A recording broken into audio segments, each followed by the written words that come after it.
YouTube చూస్తున్న వీక్షకులకు నమస్కారం.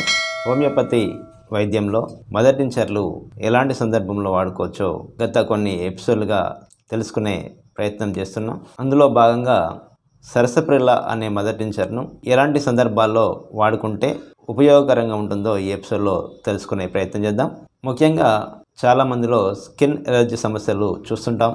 చాలా దీర్ఘకాలికంగా ఈ సమస్యలు బాధిస్తూ ఎన్ని మందులు వాడినా కూడా తగ్గకుండా ఈ ఎలర్జీ సమస్యలు అనేవి వేధిస్తుంటాయి. అలాగే చర్మంపై చిన్న చిన్న కురుపులు లాంటివి వచ్చి దురద పెట్టి ఎక్కువగా ఇబ్బంది పెడుతుంటాయి.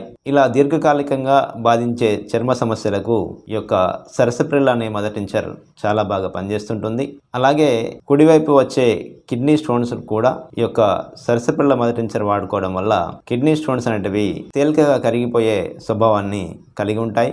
కాబట్టి కిడ్నీ స్టోన్స్ కూడా ఈ యొక్క సరసప్రిల్ల అనే మదర్ టించర్ను వాడుకొని ప్రయోజనాన్ని పొందవచ్చును. అలాగే చాలా సందర్భాల్లో యూరినరీ ఇన్ఫెక్షన్తో చాలామంది బాధపడుతుంటారు. ఇలా యూరినరీ ఇన్ఫెక్షన్కు గురైనప్పుడు మూత్రం పోసిన తర్వాత ఎక్కువగా మంట నొప్పి అనేది రావడం జరుగుతుంటుంది. ఎప్పుడైతే మూత్రం పోసిన తర్వాత అలాగే పోస్తున్నప్పుడు కూడా మూత్రం మంట అనేది వచ్చి బాధిస్తున్న సందర్భంలో కూడా ఈ యొక్క సరసప్రిల్ల మదర్ టించర్ను వాడుకొని ప్రయోజనాన్ని పొందవచ్చును. ముఖ్యంగా దీర్ఘకాలికంగా చర్మ వ్యాధులు బాధిస్తున్న సందర్భంలో, అలాగే కుడివైపు వచ్చే కిడ్నీ స్టోన్స్కు, అలాగే మూత్రం యొక్క ఇన్ఫెక్షన్ కూడా ఈ మందు చాలా బాగా పనిచేస్తుంటుంది.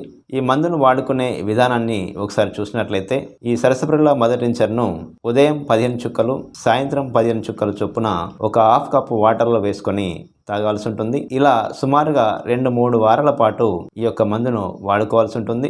ఎప్పుడైతే సమస్య తగ్గుముఖం పడుతుందో వెంటనే మందును ఆపేయాల్సి ఉంటుంది. ఇలా సమస్య తీవ్రతను బట్టి ఈ యొక్క మందును వాడుకొని ప్రయోజనాన్ని పొందవచ్చును. మరి యొక్క ఆరోగ్య సమస్య గురించి వచ్చే ఎపిసోడ్లో తెలుసుకునే ప్రయత్నం చేద్దాం. నమస్కారం.